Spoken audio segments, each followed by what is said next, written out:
spent all my working life as a teacher. Retired at 60, unfortunately lost my wife just at the same time. Overweight, but that seemed to creep on. Lots of excuses, COVID, and found myself about 15 months ago at 18 stone 5, which was very heavy. And I knew it was too heavy. And you sort of knew, wait a minute, this is serious, and totally realised that my knowledge base was nothing.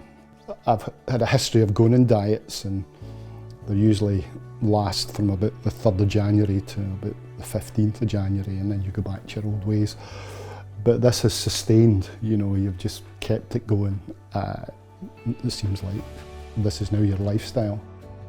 I was just away fishing and the phone went, there was a surgery, and they said, could you come in the next morning? I thought, wait a minute. These guys don't ask you to come in the next morning for no reason. I just started going on about blood glucose. She said, your stats or your bloods show that you're a type 2 diabetic. Totally out of the blue, never saw it coming, never saw it coming.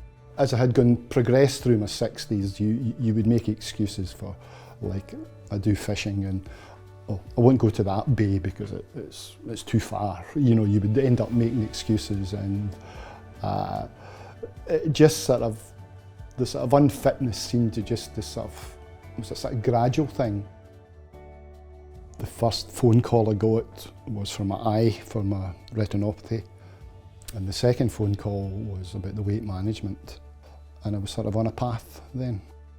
Once you actually had a knowledge base, I think that was the key to the whole thing.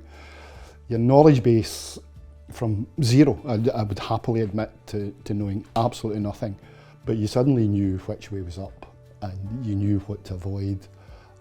And that was immensely empowering.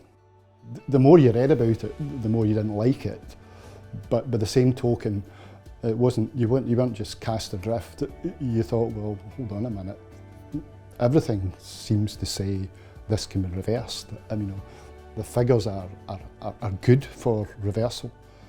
And that was hugely motivating. I mean, immensely motivating for me. It was, yeah, I thought, right, yeah, I can do this. You know, I think that was the most important thing. You were then in control of what you were eating, and you knew what you were eating and why you were eating, and probably more importantly, you knew the stuff to avoid. You know, and that became critical to the whole thing. It's just, you know, it's all the fruit and the veg, you're 5 a day, you know, lay off the fats, don't eat too much red meat, you know, eat more fish. Once you're in the middle of the diagnosis, all that comes into play, and it's like everything makes sense then. You know, that's a huge message. It's like everything for me fell into place. All the component parts, exercise, diet, losing weight. You have to have a very honest conversation with yourself.